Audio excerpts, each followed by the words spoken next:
Después de lograr entender el llamado, primero Dios llama a la consagración y luego Dios llama a algún oficio. Eso es así. Uno tiene que entender estos dos llamados. No puede uno entrar, a todos los ha llamado de esa manera. Por ejemplo, vea usted a Moisés. Allá va Moisés con las ovejas, 40 años después de que llegó a la casa de Jetro. Ya ni se acordaba de qué pueblo era, ¿no? Jetro era descendiente de Abraham y había encontrado alguna afinidad ahí, encontró esposa también, encontró trabajo. Se puso a trabajar el príncipe pastoreando ovejas. Yo hubiera querido ver un par de veces los primeros días que se fue al desierto con sus sandalias todavía de príncipe, las quemadas de la arena, las ampollas. No sabía agarrar nada, no sabía nada. No, era un guerrero, como no, porque lo preparaban, al faraón lo preparaban en todos los campos, pero no había estado en el desierto, había estado en el palacio. Ahora, Dios, cuando lo ve llegar cerca de la zarza, lo para y hay que hacer un alto. Esto hay que entenderlo muy bien, hay que hacer un alto. Y no le van a poner un rótulo a uno, ni le van a poner un semáforo inteligente ahí que le diga a uno stop, ¿verdad? No, porque tiene uno que entender muchas cosas. Imagínese usted parada o parado frente a una zarza que le está hablando. Cuando cualquiera se embarranca huyendo de oír una zarza hablando. No sé, gracias hermano, perdone porque si me agacho no me va a agarrar la cámara ya. Gracias. No sé qué sentiría alguien que le hablara una zarza. Las zarzas no hablan. Yo no sé si usted conoce la zarza. Tienen uña.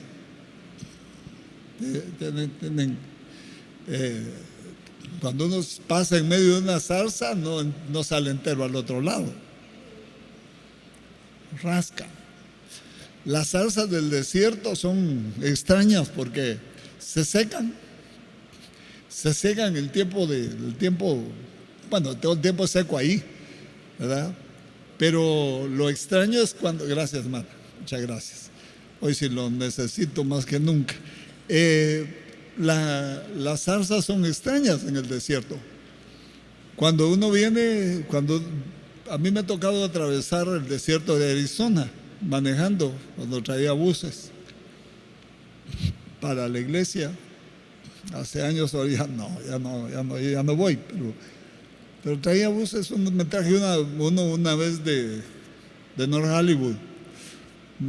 Yo no tenía ni idea la distancia de North Hollywood para acá por tierra. 8 días me tardé para llegar aquí. Pero pasé 2, 3 veces el desierto de Arizona, 3 veces, 4. Y lo extraño es que cuando hay viento, de repente se le atraviesan a uno las bolas de distintos tamaños de zarza en el freeway, pero se atraviesan a una gran velocidad. Y cuando topan en los cercos de alambre, agarran fuego de la frotación y el calor que está 45 grados en todo el camino. Ahí hay que salir uno. Cuando salía de Phoenix, salía de madrugada, o cuando salía de Phoenix salía al anochecer para llegar al Paso amaneciendo. Solo que el gran riesgo es pasar que se le quede el carro a uno en el camino, que son 12 horas de desierto, por ahí, 8, 10, 12 horas, es que se le quede el carro en el camino a uno y entonces uno se congela en la noche. En el día, si se le queda, agarra fuego.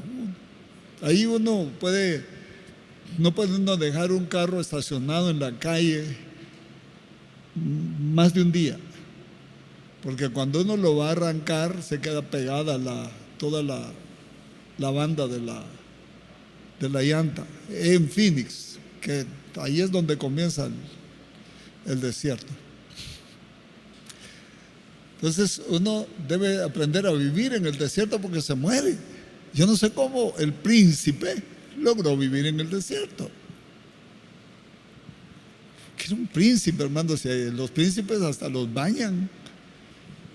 Qué aburrido que lo bañen a uno, ¿eh? Le hacen todo. Pero imagínense, ahora el príncipe está ante una zarza que habla y que le dice: Moisés, párate.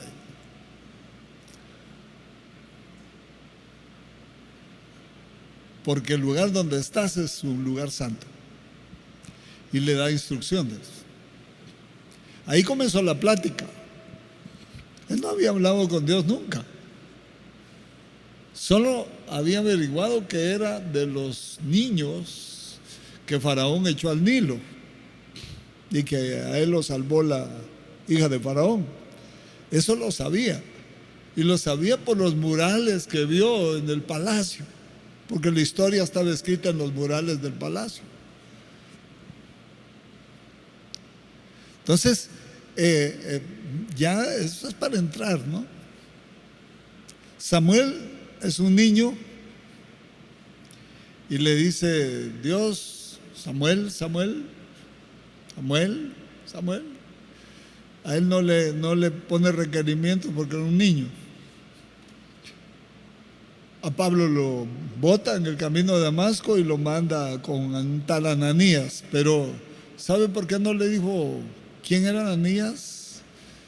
No le dio el currículum de Ananías, el apóstol Ananías o el gran profeta Ananías, porque Pablo era un gran orgulloso, no se hubiera dejado poner las manos de nadie, y menos de uno que creía en el Dios de los cristianos. No se hubiera dejado poner las manos de nadie. Pero como estaba ciego, ¿qué hacía? No hubo de otra. Algunos los van a tener que tumbar para que se paren y pongan atención, porque Dios va a empezar a llamar en este tiempo. Dios va a empezar a llamar gente en este tiempo. Pero no se asuste si lo tumban, porque como no quiere oír, lo van a tener que tumbar para que oiga. Estas capacitaciones son de emergencia. Yo lo entiendo muy bien, son de emergencia. Capacitación ha habido toda la vida, 39, 40 años aquí. Pero esta capacitación es de emergencia. Entonces, lo van a tumbar de repente, van a tumbar hombres y mujeres, porque necesita Dios de esa mano de obra.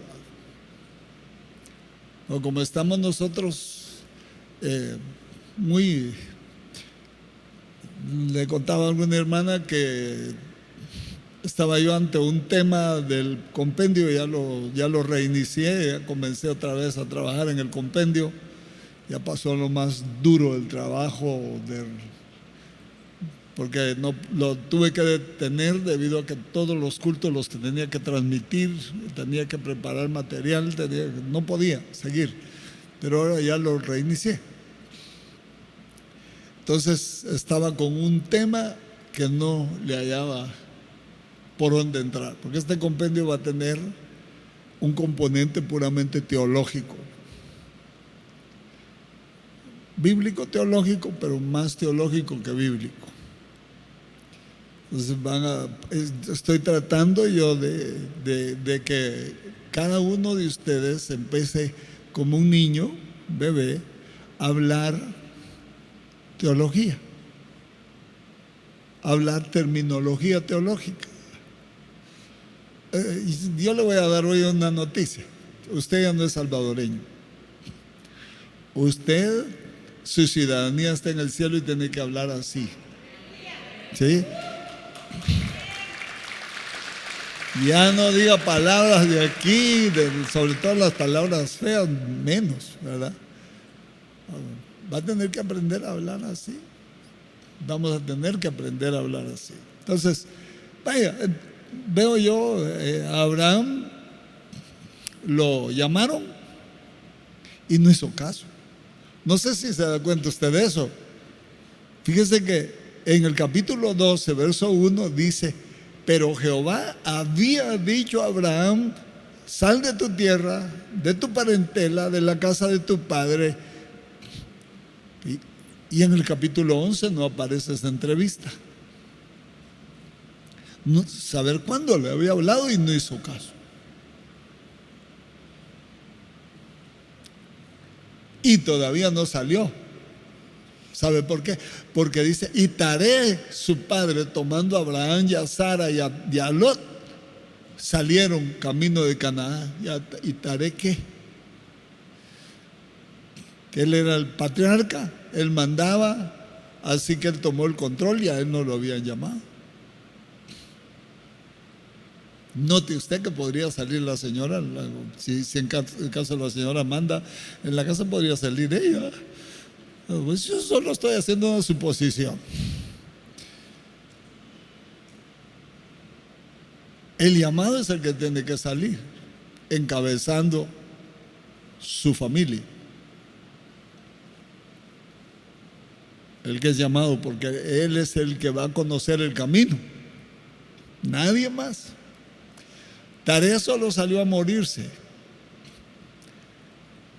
En Padán Aram, ahí se murió Taré. Solo a morirse salió, mejor se hubiera quedado allá. No era él el llamado. Entonces, cuando llegaron a Padán Aram, dijo Taré: aquí es Canaán, aquí nos vamos a quedar. Y se establecieron ahí y ya no se movió para ningún lado. Y como él mandaba y él era idólatra, entonces no hubo más que eliminarlo, porque Abraham no daba un paso más. Note usted las implicaciones que tiene. Estamos en las puertas de un avivamiento. Todo el andamiaje bíblico está establecido. A mi juicio, no hace falta nada, solo que obedezcamos. ¿Oyó? ¿Oyeron todos? Sí. Lo que falta es obedecer. ¿Sí? Nada más. Todo el andamiaje está puesto. Todo está puesto. No hace falta nada. Solo es obedecer. La palabra es obedecer. Obedecer intentando orar. Porque resulta que Dios es el Dios de Simeón. Dios oye y responde. Es la única manera de hablar con Dios, orando.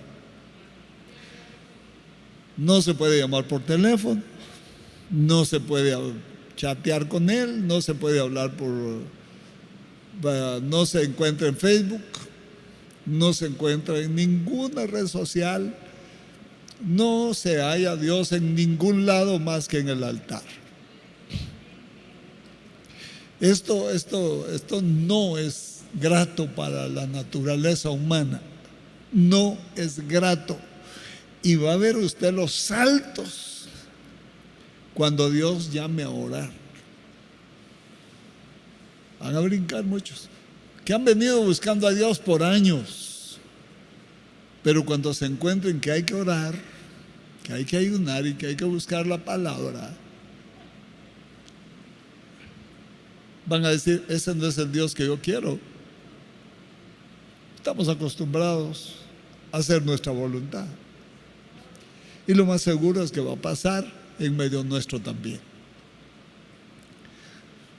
Lo más seguro, eso es lo que a nadie le gusta, orar. Pero resulta que no se puede hallar a Dios de otra manera. ¿Y qué hacemos? ¿Cambiamos las reglas? ¿Vamos a ir a parar, saber con qué Dios? Porque el Dios de la Biblia, la única manera de hablar con Dios es orando. Diga conmigo, orando. Ahora dígale a su hermano, perdona hermano, orando. Orando, hermano. Orando. Orando. Orando. Y qué difícil es comenzar a orar. Es difícil. Y lo peor del caso, oiga, estos son los límites que yo vi. Yo ya lo viví. Yo no soy de ayer, yo soy del siglo pasado. Se me mira un joven, pero soy del siglo.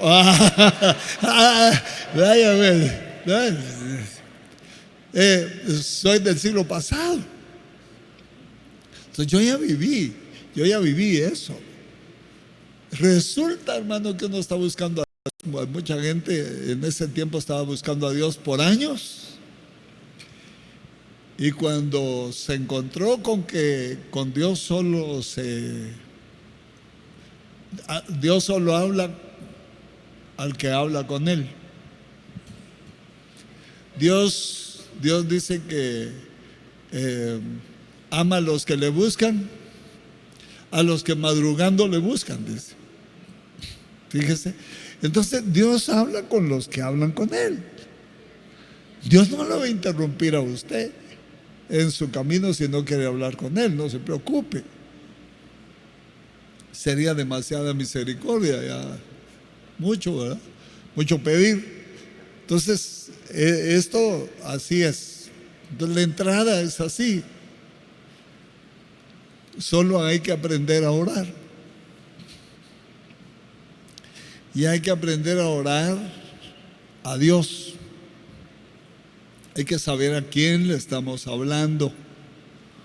No estamos hablando con los hermanos. Cuando estamos orando por alguien, es muy común, me permite, hermano. Es muy común ver esto y aproximar el rostro al oído y orarle al oído. Pues no estamos orando a ella, estamos orando por ella. Entonces ella, oiga o no oiga, es lo mismo, estamos orando por ella. No necesariamente tiene que oír la conversación.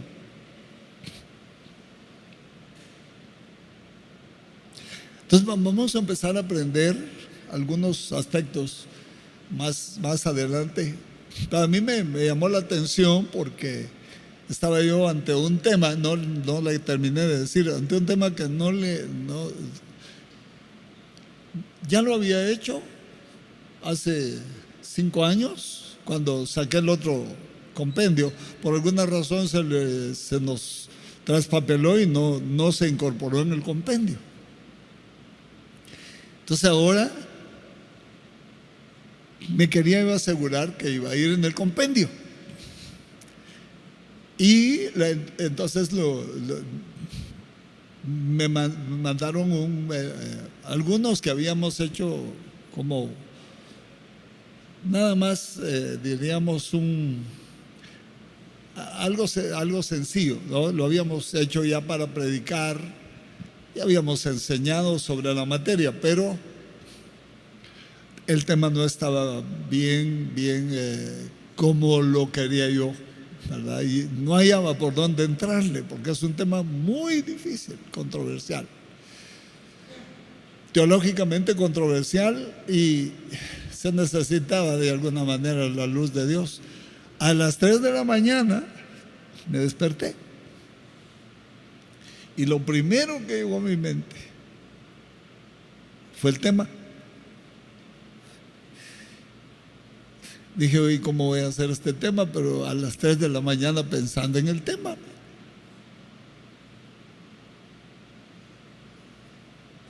En cuanto yo me puse a pensar en los intereses de Dios, en lo que estoy haciendo, empezó a fluir información sobre el asunto.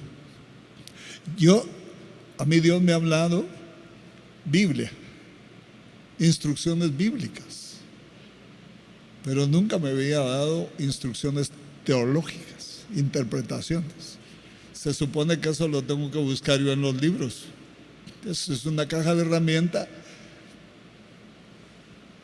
es una ciencia. Pero me empezó a dar instrucciones teológicas precisas, al grado que me levanté, porque dije, se me va a olvidar. Demasiado precisas. Me levanté, me bajé al primer nivel de la casa y me senté en el escritorio y empecé a escribir.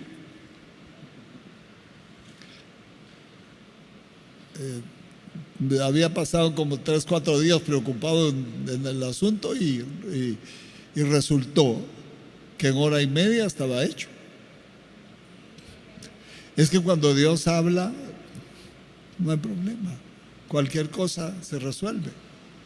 Él está en el cielo y nosotros aquí en la tierra. Nosotros no miramos más que la punta de nuestra nariz, hermano. Por eso es que hay que orar a Dios. Me quedé asombrado que me diera instrucciones de ese tipo, porque nunca me las había dado así. Eso lo aprende uno.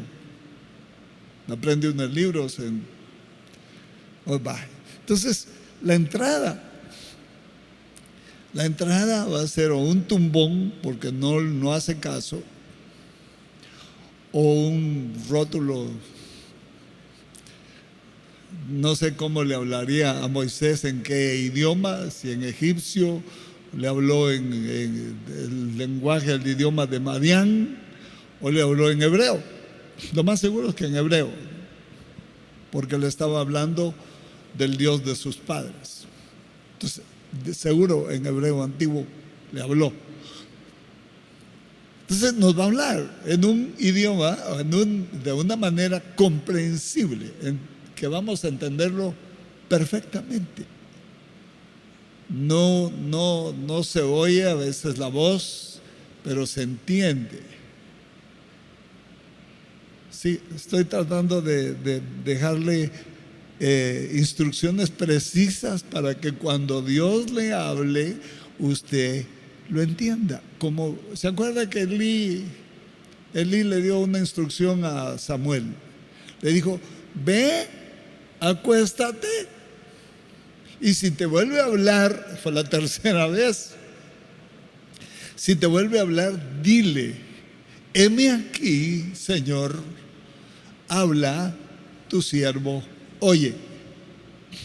Instrucciones, eso es lo que yo le estoy dando, instrucciones precisas,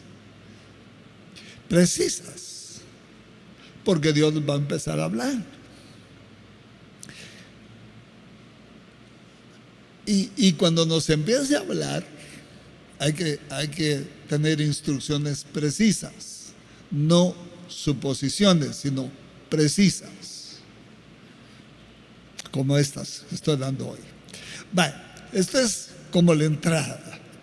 Puede ser de una o de otra manera. Siempre Dios tiene una modalidad distinta. Siempre Dios se las arregla para llamar a cada quien de manera distinta, de modo que no hay dos casos iguales. En toda la historia y en toda la millonada de ministros que ha llamado, no hay dos casos iguales. Todos son diferentes. Tiene un password para cada caso.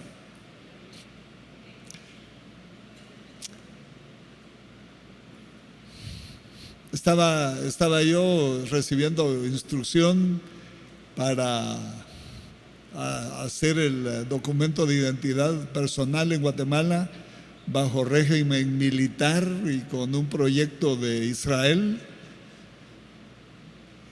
Yo llegué milagrosamente ahí y en eso hubo un golpe de Estado. Y yo estaba ya clasificado como jefe de registradores civiles, hasta arriba. Uno de los, creo que iban a ser 12 jefes, o no sé cuántos eran los que habían puesto arriba, era como solo uno, el ministro o el que iban a poner, un militar que va a estar a la cabeza, bajo régimen militar. Estaba el general Efraín Ríos Montt en la presidencia. Iba a hacer lo que hoy se llama en Guatemala RPN, o el DUI, pues, o DPI se llama en Guatemala, DPI. Es el DUI, solo que salió uno hasta descolorido y feo. No, allá iba, era un buen sistema, inviolable, con sistemas israelíes o algo así. Pero era una cosa bien, era para controlar la situación que estaba en guerra civil en Guatemala. Le dieron golpe de Estado y se acabó. Entonces nos tuvimos que quedar un mes concentrados en el INTECAP, que es ¿cómo se llama el lugar donde capacitan aquí? Que capacitan trabajadores, que es INSAFOR. Es el INSAFOR de aquí, allá se llama INTECAP. Nos tuvimos que quedar un mes ahí, solo nos daban una hora para ir a almorzar y adentro, sin hacer nada, y un montón de militares alrededor. Así que estábamos en eso, ya era como el 20º día, ya las jovencitas que habían participado en el curso de capacitación caían de los escritorios desmayadas de estrés, y no nos podían hacer nada, no nos dejaban hacer nada.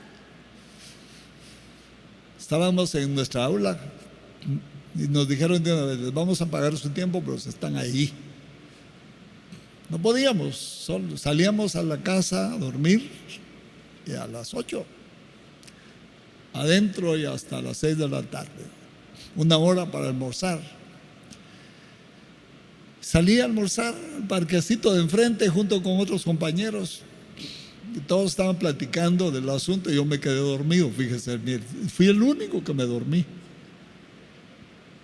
Y ahí me pasaron la película del llamamiento al pastorado, a todo color. Dios tiene películas, hermano. Vi la compañía donde trabajaba, había quebrado. Era una gran compañía americana, pero los ataques de la guerra obligaron al dueño sacar el capital y la declararon en quiebra. Ya solo ya habían despedido, éramos más de 180 trabajadores y solo había contabilidad, unos 2, 3 en créditos, que era donde yo trabajaba. Taller, ya casi todos los mecánicos habían sido liquidados, casi todos. Y me dijeron: regresa a donde saliste, ahí te van a dar trabajo hasta que yo me encargue de ti. Y vi a un compañero que me dijo: venite, aquí vas a trabajar hasta que el Dios que te llamó. Y un compañero que no estaba pensando en Dios: hasta que el Dios que te llamó te sostenga. Y mira, así va a ser. Te voy a pagar tu último sueldo el día que se acabe el tiempo. Ya ni tenía que ver con con asuntos de dinero, pero él me pagó el sueldo y me dijo: andate, Dios, el Dios que te llamó, se va a encargar de vos. Y desperté. Ya los compañeros estaban levantando, sacudiéndose para entrar otra vez al aula. Supe que tenía que ir el día siguiente a la compañía. El día siguiente era sábado. Fui, el gerente me vio ahí sentado y me dijo: mira, vení, yo no sé cómo te voy a pagar, me dijo, ni qué vas a hacer, pero te espero el lunes a las 8 aquí, que no te puedo dejar en el aire. Has sido el mejor trabajador por mucho tiempo aquí en la compañía. No te puedo dejar en el aire. Aquí te espero. Y empecé a vender carros a pie. ¿Usted ha visto algún vendedor vender carros a pie? Es como vender caballos a pie. Vender carros a pie. Porque estaba vendiendo, todos los carros estaban descompuestos, que ya no se vendían. Yo liquidé todos los carros estaban guardados ahí, que estaban descompuestos. Lo invendible lo vendí yo. Me abrió las puertas Dios a pie. ¿Quién atiende a un vendedor de carros a pie, pues? Pero me atendían y me compraban, y a veces me pagaban bien los carros. Camiones, motores que tenían 12, 15 años estar guardados, nuevos ahí, encontré a quien vendérselos, y eran de barco, y nosotros no vendíamos nada de barco. Los habían traído para muestra, para ver si entraban al mercado de la pesca. Lo vendí. Cuando terminé de venderlo todo, le dije al gerente: ya no hay más que vender. Y yo no soy para hacer carga para esta compañía que yo he amado mucho. Me voy. Me dijo: vas a ser un gran... Me profetizó el gerente, hermano. Si no tenía nada que ver con el evangelio, uno de que usan faldita allá, un escocés, me profetizó: vas a ser un gran evangelista, me dijo. Y el día que Dios te haga un gran evangelista y tengas mucha gente, vení aquí conmigo, yo te voy a hacer tu carpa, porque yo hice carpas en la Segunda Guerra Mundial, yo te la voy a hacer personalmente, me dijo.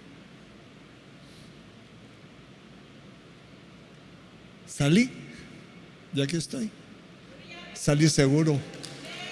Así es como salí.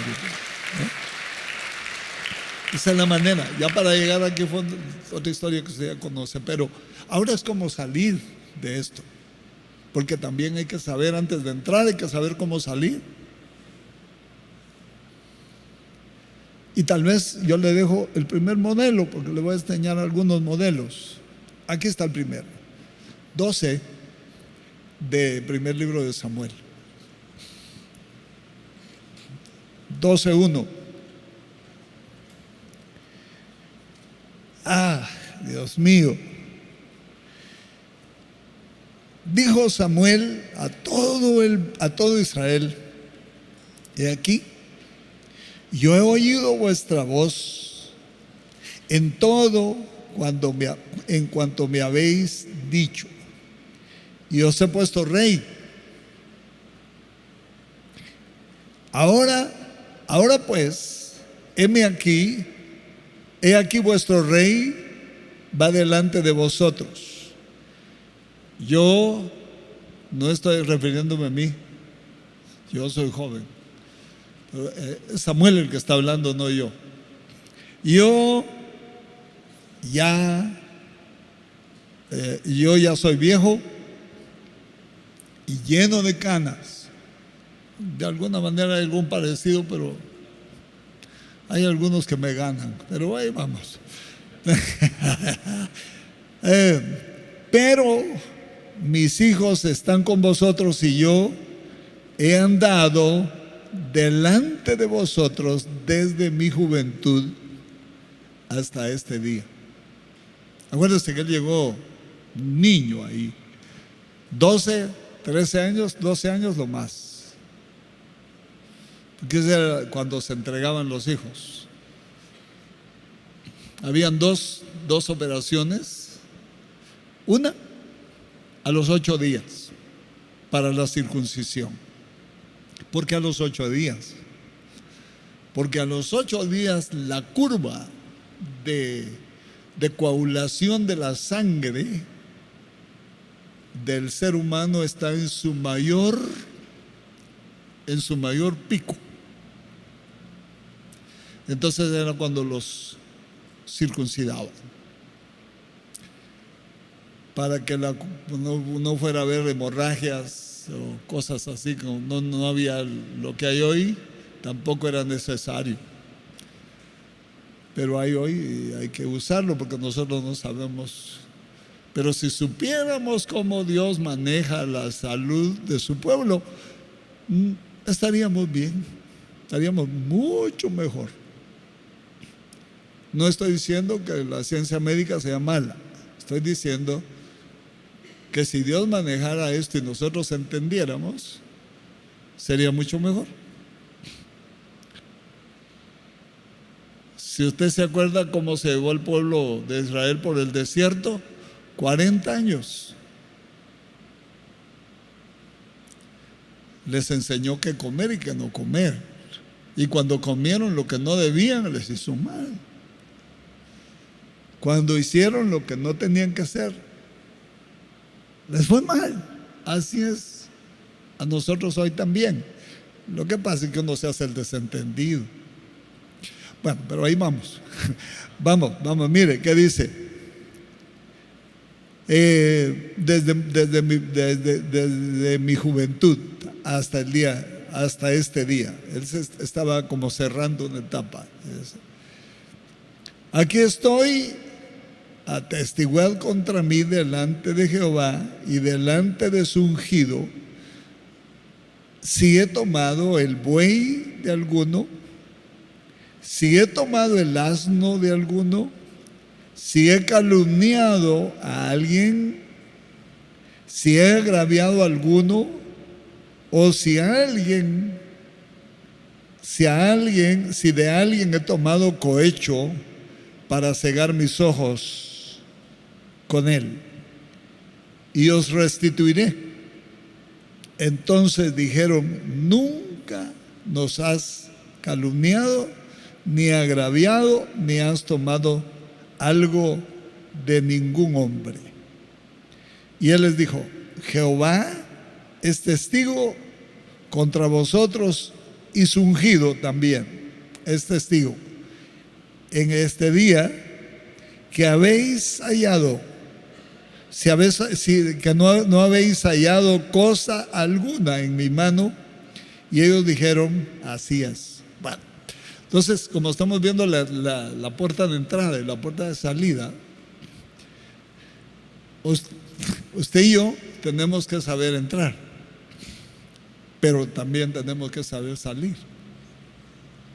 Esto quiere decir tener un cuidado excesivo, si usted quiere, durante toda la vigencia del llamamiento. Que no encuentren nada en nuestras manos, que no encuentren delito alguno, que no lo hay. Precisamente eso fue lo que Samuel no está, a él no le gustó que pidieran rey, no le gustó, ni a Dios le gustó. Samuel llegó con Dios y le dijo: me piden rey. Y le dijo: haz todo lo que te pida el pueblo, que no te están rechazando a ti, sino a mí. ¿Está bien? Samuel ya estaba viejo, pero Dios no. Samuel ya estaba blanco de canas, pero Dios no es como lo pintan, lleno de canas. Y con cara de enojado, echando rayos y centellas. No. Dios no es así. Dios es fresco como lo vimos entrar por el Jordán y salir por el Calvario. Dale un aplauso. Así, eso es la entrada y la salida. A la entrada lo va a estar esperando el diablo. No a Jesús, a él ya pasó migración ahí. Ahí se acuerda que este mundo está gobernado. Y el que gobierna es el príncipe de este mundo. Entonces, usted tiene que entender que va a tener que pasar migración. Porque aquí, cada metro cuadrado, cada centímetro cuadrado está gobernado. Y si usted quiere hacer algo por el reino de Dios, tiene que conquistarlo. Y no con armas carnales, sino porque las armas de nuestra milicia no son carnales, sino son poderosas en Dios para la destrucción de fortalezas, potestades, principados en las regiones celestes. Entonces, tenemos que entender todas estas cosas que son como los rudimentos del ministerio. Estos no son los rudimentos del cristianismo. Son la forma de entrar al reino con un puesto en la oficialidad. Es para hacer somos de carne y hueso, somos pecadores, pero al entrar a la oficialidad nos convertimos en parte de la nobleza del reino de Dios. ¿Sí? Por eso es que dice que nos ha hecho sentar con los príncipes de su pueblo. ¿Qué quiere decir con eso? Principales de su pueblo. No está hablando de aquí abajo solamente, sino de arriba también. Entonces, es una entrada compleja, ¿cómo no? Porque hay que pasar migración. Y si quiere usted hacer algo en el reino de Dios, va a tener que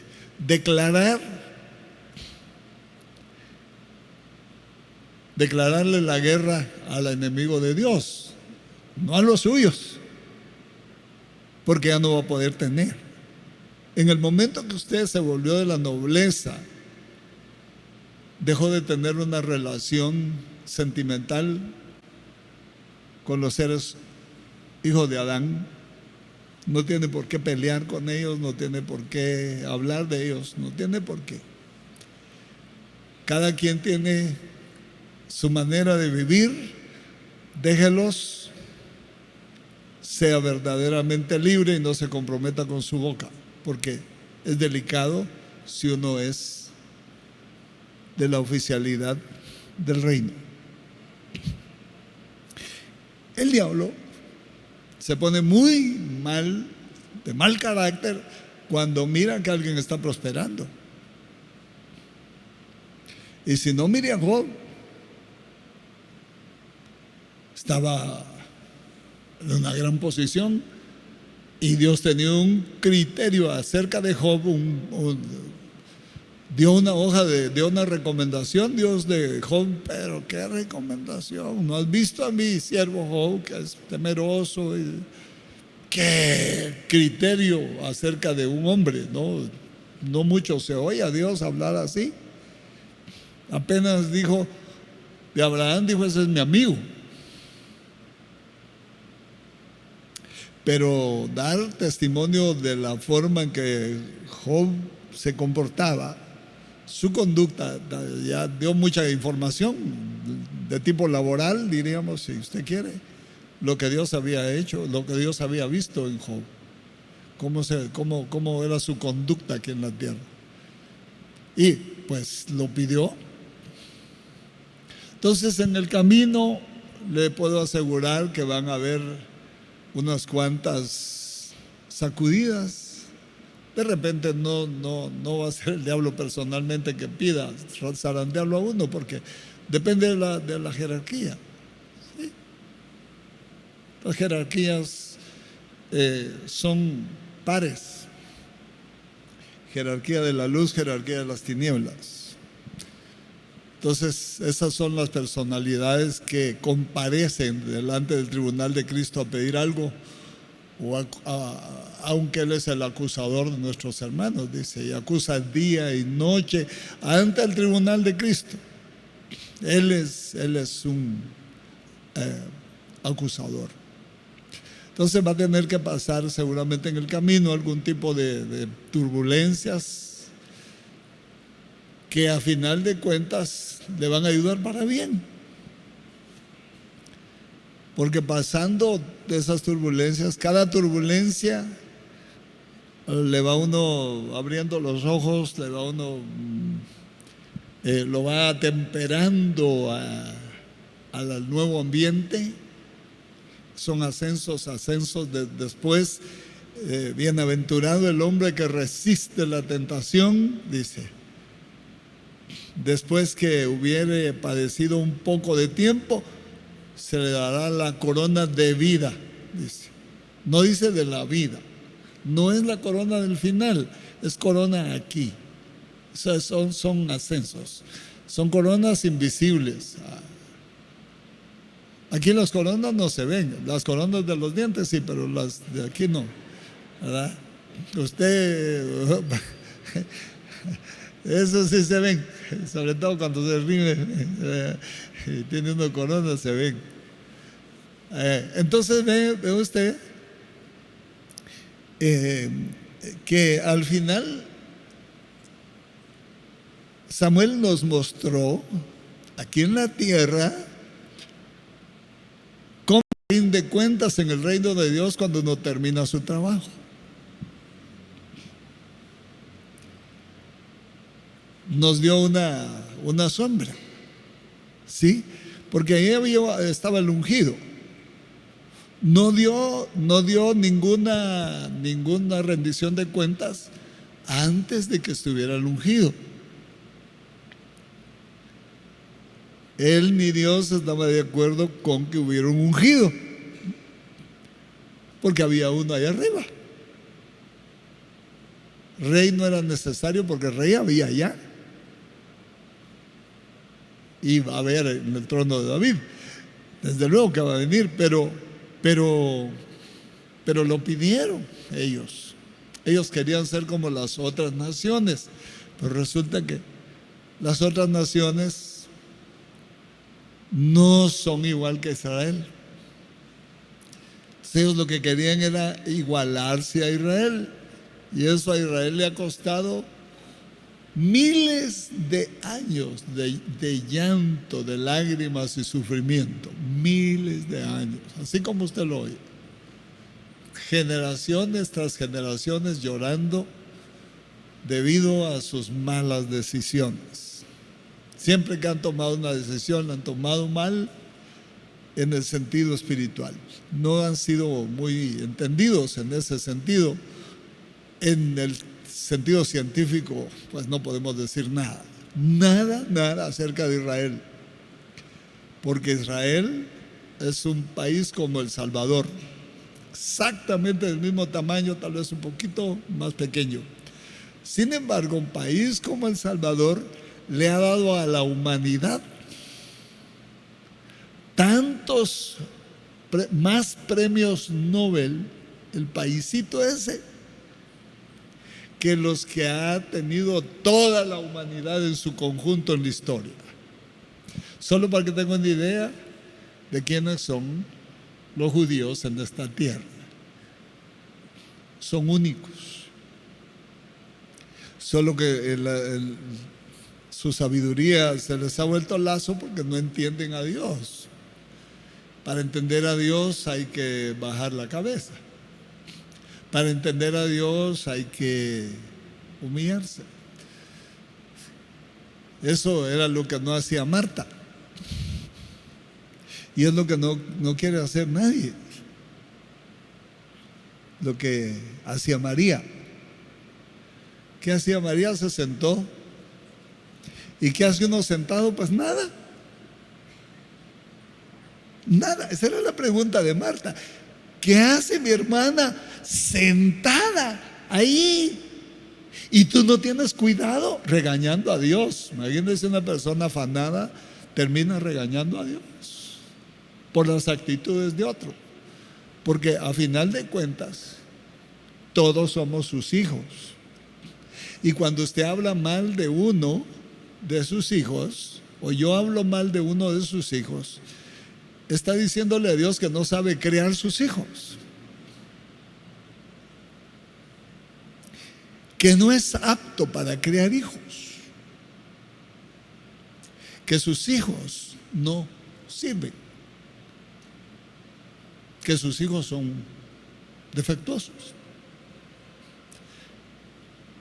que sus hijos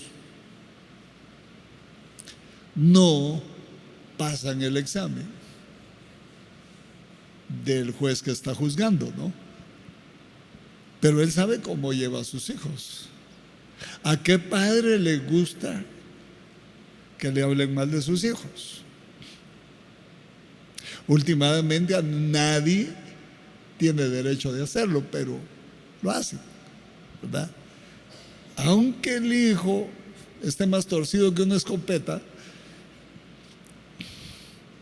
al padre no le gusta que hablen mal del hijo. No le gusta. Oh, mañana es el Día de las Madres, ¿no? Mañana es, ¿verdad? Sí, ¿verdad? Todas las mamás, hermano. ¿Ha oído usted?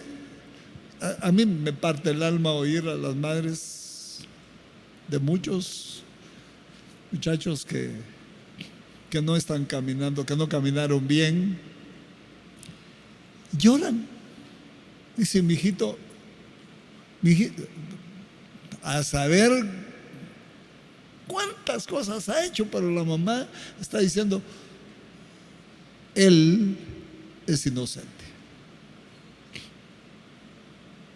Aunque nadie le oiga, aunque casi la suban a ella también, por el amor que le tiene lo declara inocente. Ahora, ¿qué dice de Dios? Dice que de tal manera amó Dios al mundo que ha dado a su Hijo para que todo aquel que crea no se pierda, que todo aquel que en Él crea no se pierda, mas tenga vida eterna. Es decir, bueno, nos hizo sus hijos por amor. Ya, no, yo no creo que a Él le guste oír que uno esté hablando mal de ellos, aunque anden mal, porque Él sabe cómo disciplinarlos, viera, sabe cómo disciplinar. En su momento les va a pegar el jalón, algo así como los pescados, los peces, ¿verdad? Cuando se traen el anzuelo. Recuerdo que me iba a pescar con mi papá y eran los días más hermosos de mi vida, ¿verdad? Me iba a pescar con mi papá y a mí pescar con anzuelo yo no fui muy hábil para eso, pero pescaba de vez en cuando, ¿verdad? Agarraba, ¿cómo no? Sí agarraba, porque no es uno el que los agarra, sino es el pez el que agarra la carnada, ¿verdad? Así que yo me ponía ahí y el pez llegaba a comprar y ahí, ¿verdad? Pero mi papá era como que tenía imán el anzuelo y de repente le empezaba a jalar y habían anguilas, habían peces, unos que eran del tamaño de un robalo o de un Boca Colorada, solo que de agua dulce. Y se le hacía el anzuelo, lo dejaba ahí. Yo, en cuanto sentí un medio jaloncito, aunque fuera el agua que se estaba llevando el anzuelo, pero yo no sabía hacerlo. ¿Usted sabe qué hace Dios cuando uno se traga el anzuelo y se quiere ir? Lo deja que se lo trague bien, que le llegue hasta las entrañas. Y cuando ya le enganchó las entrañas, entonces se lo empieza a traer de regreso. ¿Y cómo se quita el anzuelo de Dios? No se quiere escapar usted, porque no lo van a dejar ir. ¿Sabe por qué? ¿Sabe? Usted está aquí porque está entrando a otra etapa de su vida, hermano. Esto estuviera lleno si todos estuvieran aquí. pero no está lleno. Usted está aquí. Ay, entonces tenga cuidado con quererse ir, porque no, solo le van a dar pita. Le van a dar que se vaya, andate pues, muchachito, andate.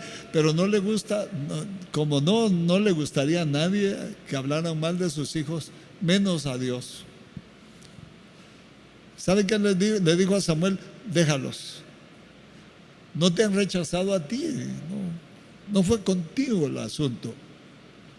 Fue conmigo.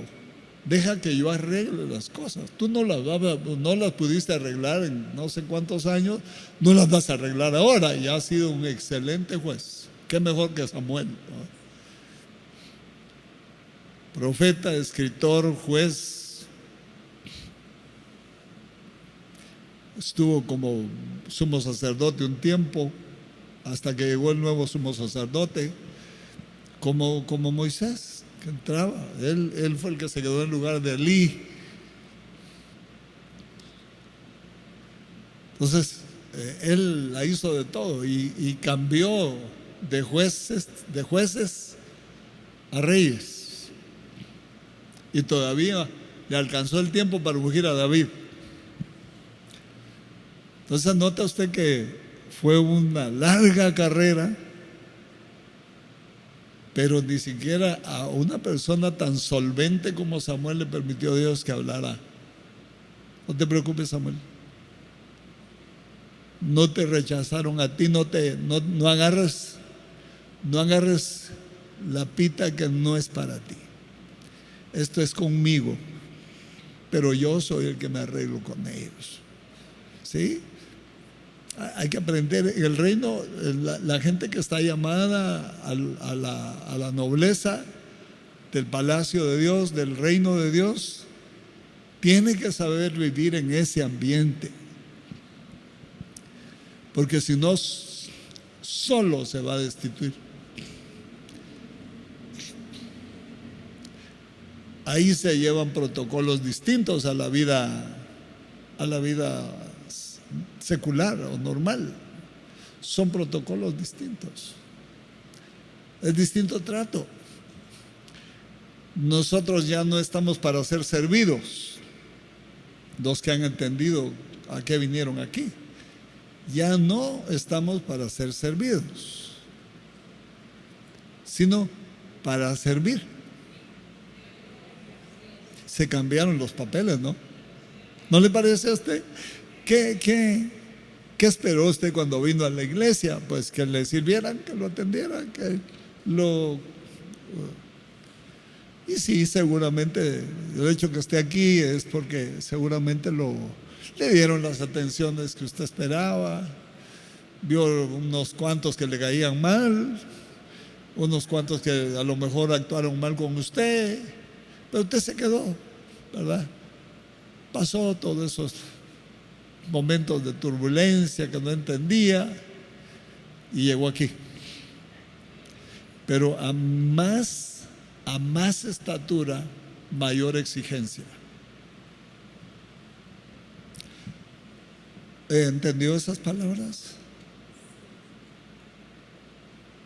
¿Entendió esas palabras? A mayor honra, mayor obediencia.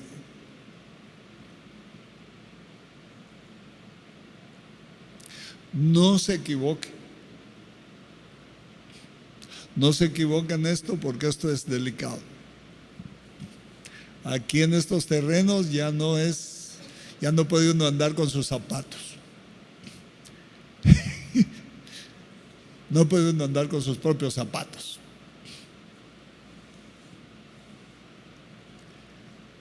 Tiene que quitarse los zapatos que vienen de allá. Yo creo que todavía decían en la suela del zapato de Moisés, decía Made in Egypt.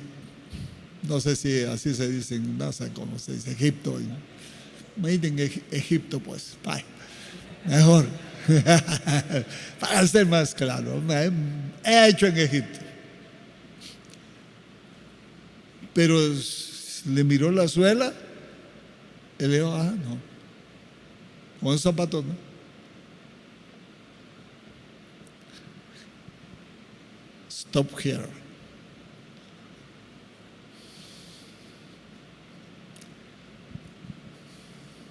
Hasta aquí llegaste con tus zapatos hechos en Egipto, mi hermano. Y ahora tienen que ser otros zapatos. Otros. A todos les cambian lo que tienen que cambiar cuando entran a este nivel. Ahora, saber, yo no sé, me gustaría saber cómo está la relación de cada uno con Dios, pero como no soy yo el papá, a mí no me diga usted papá. Pues hay muchos hermanos que dicen, papá, está bien, yo se lo doy por protocolo, por cariño, por tratos amorosos, está bien, pero su papá está allá. ¿Y sabe quién es su papá? El que se lo va a sonar cuando sea necesario. Y lo va a dejar ir, y lo va a dejar ir, y lo va a dejar ir. Como el chavito, ¿no? Me voy, sí lo hago. De repente se lo va a sonar. Y se lo va a sonar bien. Eso lo tiene que saber, hermano, porque si no sabe uno estas cosas, las hace con facilidad y toma muchas cosas demasiado livianas, con liviandad, y no se puede tomar con liviandad porque no son livianas. Estamos en asuntos espirituales, asuntos del cielo en la tierra.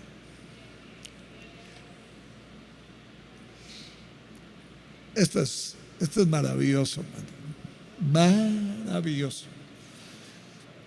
Imagínese usted, 45 años después, que a mí me dijeron, no, el Dios que te llamó te va a sostener. Y me contaron quetzal por quetzal, porque en quetzales me pagaron, le cuento, allá. Yo vi los quetzales. Me pagaron el sueldo. Y me dijeron, ahora el Dios que te llamó se va a encargar de vos. Comencé abriendo la iglesia donde está el hermano Iván Marroquín, allá en la zona 18 en Guatemala, en una zona marginal, sin nada. La carne que comíamos ahí era de tacuacín, de periferia de ciudad. Hágame favor de entenderlo. Yo no le puedo decir nada más porque aquellos son un poco indiscretos y están grabando. Pero no dejen de grabar. No eran de tacuacín de montaña, de frutales, de lugares donde se produce mucha fruta. No, eran de tacuacín de periferia de ciudad. Ahí pasaban ríos de aguas negras, quebradas de aguas negras, donde cazaban esos tacuacines. Y yo lo sabía. Pero no había otra cosa más barata que pudiera comer para tener proteínas. Así que hubo necesidad de comer tacuacines de periferia de ciudad. Los encontraban gordos, fíjese. Y cómo no. Esos comen de todo, hermano. No se complican la vida, comen lo que encuentran. Así que yo también tenía que comer lo que encontraba. Entonces, me enseñaron a no tener. Eso me dijo Dios cuando yo le pregunté, se acabó la cuenta de la compañía, se acabó todo. Le dije, Señor, ¿y ahora? Y al tesorero de la iglesia, que de tesoro no tenía nada, porque no había nada, me tenían que dar 150 quetzales. Yo dejé rentada mi casa, me pagaban 3, 4 meses y averiguaban que yo era pastor, ya no me pagaban. Y cuando llegaba yo a cobrar me decían: pastor, ¿y usted me va a echar a la calle con todos mis hijitos? Así eran. Y no salían. Y como sabían que yo no podía, la ley de inquilinatos no funciona en ningún país. No funciona. Se pasaban ahí 6 meses sin pagar. Y yo sí tenía que pagar a tiempo porque yo era el pastor en el otro lado. Yo vivía en otra casa, rentada, que pagaba lo mismo. Así que los 150 que me daban en la iglesia, los pagaba yo a la señora de la casa que me rentaba. Y se acabó. Le pregunté al Señor: ¿y ahora qué hago? Me dijo: no temas, te estoy enseñando a no temer, para que cuando tengas al alcance recursos, no te emociones con ellos. En otras palabras, algo así como le hicieron a Isaías, solo que a mí no me quemaron, a mí me quemaron las manos. Nunca había agarrado nada que no fuera mío, pero Dios tenía que darme su propia lección.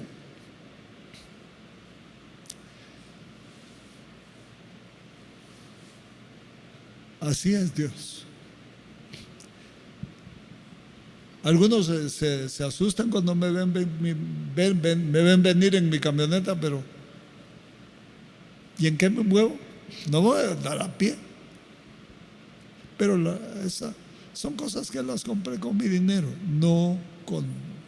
yo no vengo aquí y meto la mano en el alfolí y saco un puño de billetes y voy a gastar a la tienda. Yo no agarro un solo centavo sin que esté reglamentado y aprobado por la junta directiva. Apropiadamente todo. Mi economía está separada completamente de la economía de la iglesia. Separada. Yo no soy dueño de un clavo aquí. Nada. Yo mismo diseñé ese plan. Porque uno debe salir al ministerio sabiendo que uno es humano y que en cualquier momento puede uno actuar mal. Entonces hay que cerrarse uno mismo para su propia salud. Las posibilidades de actuar mal. Nunca, jovencitos, jovencitas, nunca salgan con alguien que no conocen, nunca vayan a un lugar donde van a correr riesgos, porque son humanos. No son ángeles. No son ángeles pichones. Son humanos. Entonces hay que tener cuidado. Hay que cercarse uno mismo, porque si uno no se acerca, ¿quién lo va a acercar? Muy bien, yo ya terminé. Quiero orar por las ofrendas, pero quiero hacer una oración también por usted, porque esto va a comenzar a moverse. Se está moviendo ya mucho. Hay un movimiento espiritual de gran nivel, pero va a crecer esto. Solo le voy a decir el texto que leí el domingo pasado en el primer culto. Usa tu carro para que la lluvia no te ataje, porque grande lluvia suena. Grande lluvia suena. Muy bien, oramos. Padre, bendice a tu pueblo. Señor,